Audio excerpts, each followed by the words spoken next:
Hello. So, without wasting time, let's start. Our first question is which of these play Shakespeare have chorus? ये according to option answer है। सारे question जो लिए गए हैं ये प्रीवियस ईयर से लिए गए हैं। तो इस क्वेश्चन के अकॉर्डिंग ही शेक्सपियर के किस किस प्ले में कोरस है। शेक्सपियर के मैं तो आपको सारे बता रही हूँ जिस प्ले में कोरस है, लेकिन अकॉर्डिंग टू क्वेश्चन इसका आंसर है Henry fifth and Romeo and Juliet. और मैं आपको ऐसे डिटेल में बताती हूँ। हेनरी फिफ्थ में है कोरस आया है, हेनरी एट्थ में आया है, टाइलस एंड क्रेसिडा में आया है, बाई पेंडरस के द्वारा बोला जाता है कोरस, रोमियो और जूलियट में आया है, और पेरिक्लीस में, बाई गावर, पिंटस टेल में टाइम आया है as a coarse.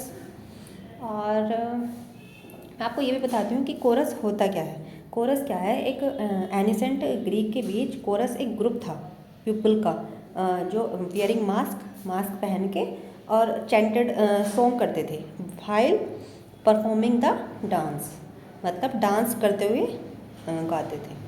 Next question, how many character change their names in disguise in King Lear. अब ये बताना है कि करेक्टर में किंग लियर में कितने करेक्टर हैं जो डिस्गाइज करते हैं, जो अपनी पहचान को, अपनी आइडेंटिटी को मतलब छुपा लेते हैं, दूसरी आइडेंटिटी बना लेते हैं। दो करेक्टर थे ऐसे, एक तो एडगर और एक कैंट। अब मैं इसको थोड़ा बताती हूँ पीछे से कि किस तरह से ये क्यों बनाते हैं। पहले तो किंग लियर के बारे में आपको पता ही है, शेक्सपियर की ट्रेजेडी है। एडगर क्या करता है, एडगर जो है वो कोर्डेलिया का हस्बैंड है। तो उसका जो फादर है ग्लॉस्टर, वो एडगर को निकाल देता है उस किसके कहने से, उसका जो लेजिटिमेट बेटा होता है एडमंड, उससे वो लेटर भेज देता है अपने पास से गलत लिख के उसके बारे में, और एडगर को किंगडम से निकलवा देता है। तो एडगर जो है डिस्गाइज कर लेता है खुद को टॉम ओ बेडलम के नाम से, खुद को डिस्गाइज कर लेता है और मैडली बिहेव करता है। और सेकंड जो है कैंट जो है वो किंग लियर का ही दरबारी होता है, वो खुद को डिस्गाइज कर लेता है कीज के रूप में, CAIUS। अब वो क्यों करता है, जब किंग लियर की 3 डॉटर हैं, ये तो पता ही है, चलो मैं एक बार बता देती हूँ। पहली डॉटर का नाम है किंग लियर की गॉनरिल, सबसे बड़ी डॉटर। सेकंड डॉटर का नाम है रीगन, लियर की सेकंड डॉटर का। और कॉर्डेलिया जो है वो लियर की सबसे छोटी यंगेस्ट डॉटर है। तो जो 2 डॉटर हैं, ये पहली वाली गॉनरिल और रीगन शुरू वाली, ये बहुत ही हैं अपने पिता के प्रति। और जो कॉर्डेलिया है वो सबसे वफादार डॉटर है अपने पिता की। तो जब फ्लैटरी से जो है ये सारा किंगडम ले लेती है किंग लियर से, तो कैंट उस टाइम पे जो दरबार में होता है तो वो मना करता है किंग को कि आपकी जो सबसे अच्छी बेटी है, जो आपके लिए सबसे ज़्यादा आपको प्यार करती है, वो कॉर्डेलिया है। लेकिन उस समय जो है उससे जो किंग लियर होता है वो फ्लैटरी से बहुत ज़्यादा खुश हुआ होता है दोनों बेटी डॉटर से अपनी, तो वो उसकी बात नहीं सुनता, उसको दरबार से निकाल देता है। तो वो राजा को ही सर्व करने के लिए, राजा किसको, किंग लियर को सर्व करने के लिए ये डिस्गाइज कर लेता है किंग उसके रूप में, कैंट जो है कीज के रूप में। ठीक है, समझ में आ गया। और किंग लियर के बारे में क्या बताती हूँ, ट्रेजेडी है तो पता ही है। और किंग लियर का जो ग्लॉस्टर प्लॉट है, ग्लॉस्टर प्लॉट कौन सा, ग्लॉस्टर कौन है, एडगर का फादर। तो जो ग्लॉस्टर प्लॉट है वो सिडनी की ऑर्किडिया से लिया गया है। कहाँ से लिया गया है, सिडनी की ऑर्किडिया से। और जो लियर है वो किंग ऑफ ब्रिटेन है। और क्या बताऊँ किंग लियर के बारे में, हाँ एक बात और बताती हूँ, एक पॉइंट, जो किंग लियर में जो फूल आया है वो फूल जो है वो बस फूल, इसमें वैसे तो शेक्सपियर के बहुत सारे प्लेस में फूल आया है, लेकिन किंग लियर ही ऐसी ट्रेजेडी है जिसमें फूल आया है, मतलब और किसी भी ट्रेजेडी में शेक्सपियर के फूल नहीं आया। Next question, I am not Prince Hamlet which poem of Iliad has these line. वैसे तो ये जो लाइन है ये इलियड की पोएम से है, लेकिन ये हमसे कैसे कनेक्टेड है, हमसे कनेक्टेड इसलिए है क्योंकि इसमें हैमलेट का नाम है, और हैमलेट किसकी है, ट्रेजेडी, शेक्सपियर की। तो इसमें ये बोलता है एलियट अपनी किस पोएम में बोलता है, तो ये बोलता है poem love song of J. Alfred Prufrock. अब इसमें वो क्यों बोलता है, हैमलेट जो है इनडिसाइसिव नेचर है, इनडिसाइसिव नेचर मतलब वो लास्ट तक डिसाइड ही नहीं कर पाता इसके क्लॉडियस को कब मारना है, अपने चाचा को। तो इस वजह से क्या होता है, इस वजह से वो उसकी मौत का कारण वही बन जाता है, उसका इनडिसाइसिव नेचर। तो प्रिफोक को ऐसा लगता है कि उसमें जो है पैशन की कमी है, he lacks the passion, he does not deserve of more than a few line, वो डिजर्व भी नहीं करता ज़्यादा लाइनें। लेकिन शेक्सपियर ने हैमलेट को बहुत बड़ा क्या किया है, बहुत बड़ा रोल प्ले किया है। हैमलेट जो है, हैमलेट को सबसे ज़्यादा लाइन दी हैं उसके जितने भी प्ले हैं। तो इस बात से जो है, इस पर्सपेक्टिव से वो कहता है कि मतलब वो अपनी पर्सनल फीलिंग सेव करता है। वो कहता है कि मुझे बनना भी नहीं है, I am not a prince Hamlet, और he was never mean to be like Hamlet, इसे हैमलेट की तरह बनना ही नहीं है। इसी वजह से टी.एस. इलियट ने हैमलेट को अच्छे से स्टडी किया था, तो उसने यही बोला था कि हैमलेट जो है एक आर्टिस्टिक फेलियर है, इनडिसाइसिव नेचर की वजह से। Next question, what is the lover of Samson in play Samson agonist. Samson agonist जो प्ले है उसमें सैमसन की प्रेमिका कौन है? सैमसन की प्रेमिका कौन है उसमें? डेलिलिया है। ऑटोबायोग्राफिकल पोएम है जॉन मिल्टन की, पता ही है सबको। ये ड्रामा जो है सैमसन एगोनिस्ट, ये सैमसन की जो वाइफ है डेलिलिया, वो क्या करती है, उसके हेयर कट कर लेती है। पहले तो वो पता कर लेती है कि सैमसन की सारी पावर कहाँ पे छिपी हुई है, तो उसको वो सैमसन जो है प्यार में उसको बता देता है कि उसकी पावर कहाँ है, तो उसके बाल कट कर लेती है और सारी जो स्ट्रेंथ है उसकी भी चली जाती है। और वो he is imprisoned in Gaza, blinded, अंधा हो गया वो आँख से। वाई हिज इनेमी, कौन है उसकी इनेमी? फिलिस्टीन, जिन्होंने डेलिलिया को वहाँ पे पोर्ट किया था, मतलब वहाँ पे भेजा था उसको वो करने के लिए, उसकी शक्ति का पता करने के लिए कि शक्तियाँ क्या किस में है। तो इस ड्रामे में क्या है, सैमसन खुद को लोएस्ट पॉइंट पे पाता है अपने आप को, और वो बिट्रे किया गया है अपनी ही वाइफ कौन है उसकी? डेलिलिया, मतलब उसकी लवर। और बस ये इसकी स्टोरी। और जॉन मिल्टन की ऑटोबायोग्राफिकल ये इसलिए भी कही गई है कि जॉन मिल्टन भी ब्लाइंड हो गए थे, तो इसीलिए इसमें थोड़ी सी ऑटोबायोग्राफिकल क्वालिटी है, करेक्टरिस्टिक्स, इसलिए बोला गया है। तो क्वेश्चन का आंसर याद हो गया। सैमसन एगोनिस्ट की प्रेमिका कौन है? Delilah. Which of these play Shakespeare has these line, ये किस प्ले की लाइन है? Nothing will come of nothing, speak again, ये लाइन है किंग लियर की। किंग लियर में एक्ट फर्स्ट में, सीन फर्स्ट में क्या होता है, किंग लियर अपनी डॉटर से बोलता है कि वो उसके बारे में उसके बताए कि वो कितना प्यार करती हैं, how much they love him, उसको पूछता है। तो उसमें जो उसकी जो दो डॉटर होती हैं, पहली कॉनरिल, सेकंड रीगर, मैंने पहले भी बताया था इसके बारे में। तो जो उसकी फर्स्ट और सेकंड डॉटर होती हैं वो बहुत ज़्यादा उसकी फ्लैटरी कर देती हैं, बहुत ज़्यादा चापलूसी कर देती हैं, आप यू मतलब लाइक दिस, तो वो बहुत खुश हो जाता है। लेकिन जो उसकी सबसे छोटी डॉटर होती है कॉर्डेलिया, वो क्या कहती है, वो कहती है कि आई लव, मतलब वो उसकी फ्लैटरी नहीं करती, वो कहती है कि वो उसको उतना ही प्यार करती है, according to my bond, no more no less. ये उसी की किंग कॉर्डेलिया की बोली हुई लाइन है, according to my bond, no more no less, ना मैं आपको ज़्यादा प्यार करती हूँ ना कम प्यार करती हूँ, उतना ही करती हूँ जितना हमारा बॉन्ड है। तो इस बात पे क्या होता है, किंग लियर एंग्री हो जाता है, वो एंग्री वे में बोलता है nothing will come of nothing, speak again, कुछ नहीं बोलोगी तो कुछ नहीं मिलेगा, फिर से बोलो।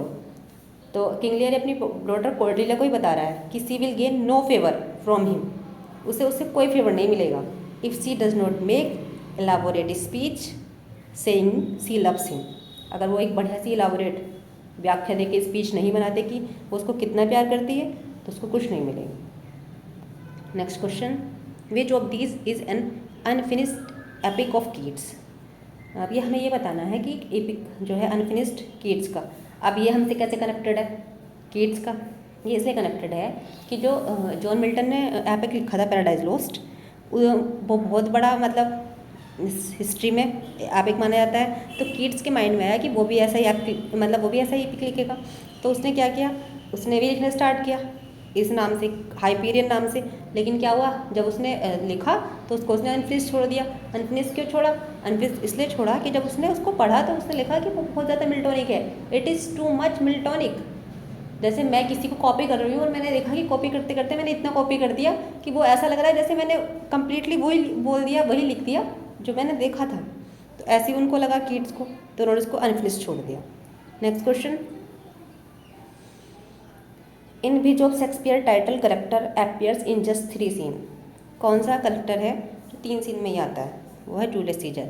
मैंने आपको इससे पहले वाली वीडियोस में ही बताया था कि जूलियस सीजर जो है स्टार्टिंग में ही वो मारा जाता है, जा रहा होता है, उसकी वाइफ उसको रोकती है।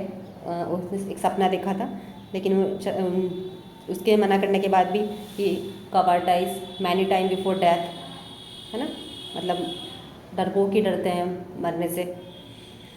तो वो चला जाता है, तो वो केवल 3 ही सीन में होता है। तीसरे उसके बाद उसकी डेथ हो जाती है जूलियस सीजर की। ये फर्स्ट प्ले है जूलियस सीजर, परफॉर्म किया गया है ग्लोब थिएटर में।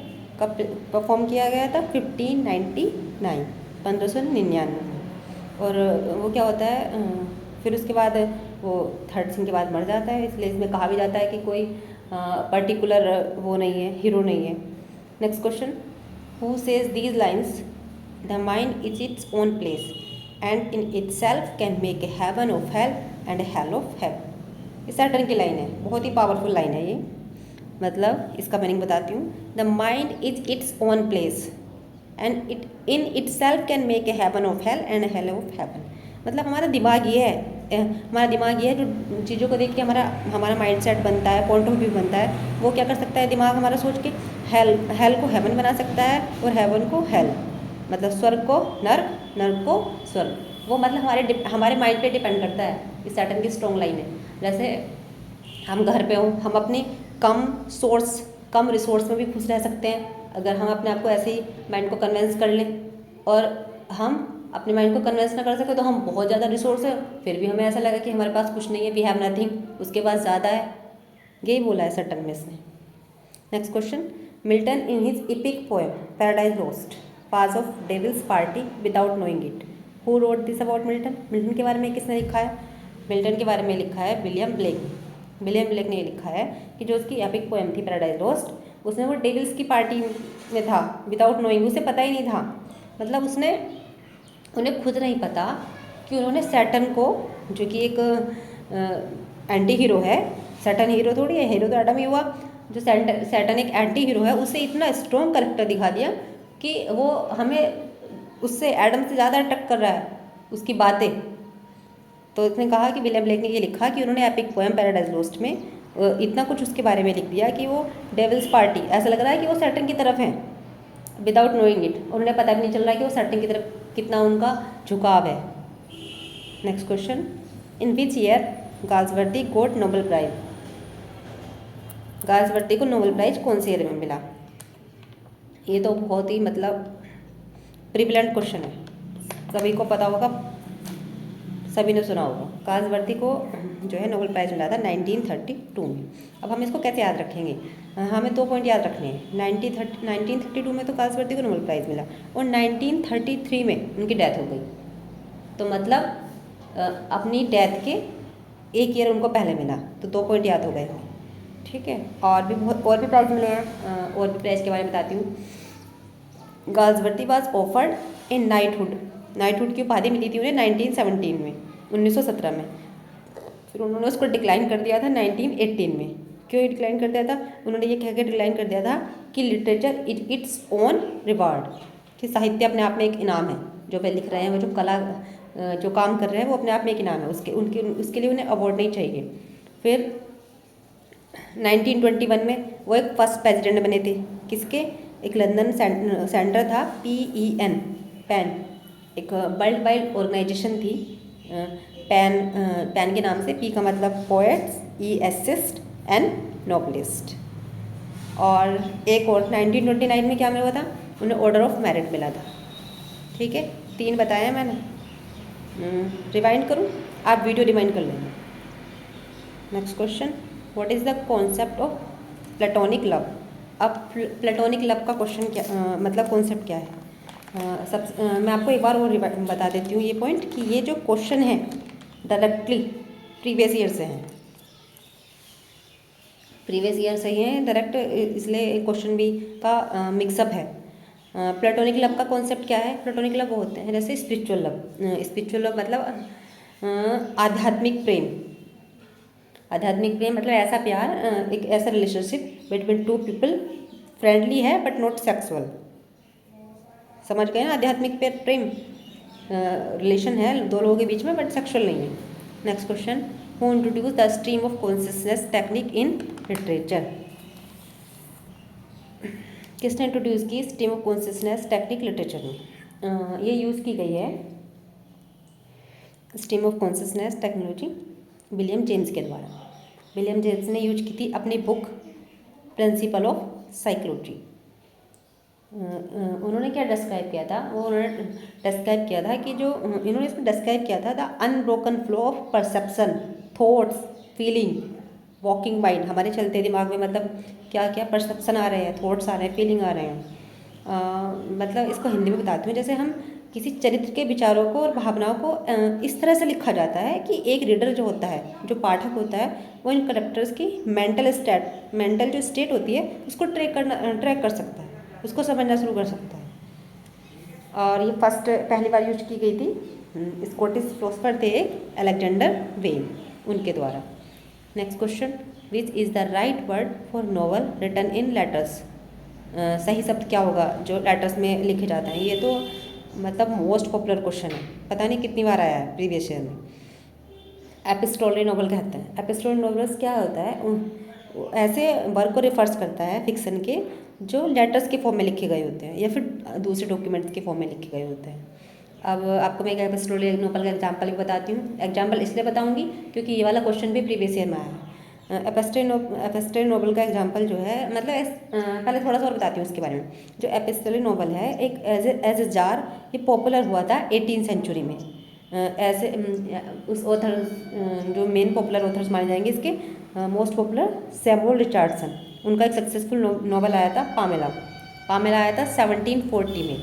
ये क्वेश्चन भी आ चुका है कि पामेला जो एपिस्टोलरी नॉवल है 1740 का, वो किसका मतलब किसने लिखा था? तो वो लिखा था सैमुअल रिचर्डसन ने। Next question, who gave the term Victorian compromise? Victorian compromise term किसने लिया है?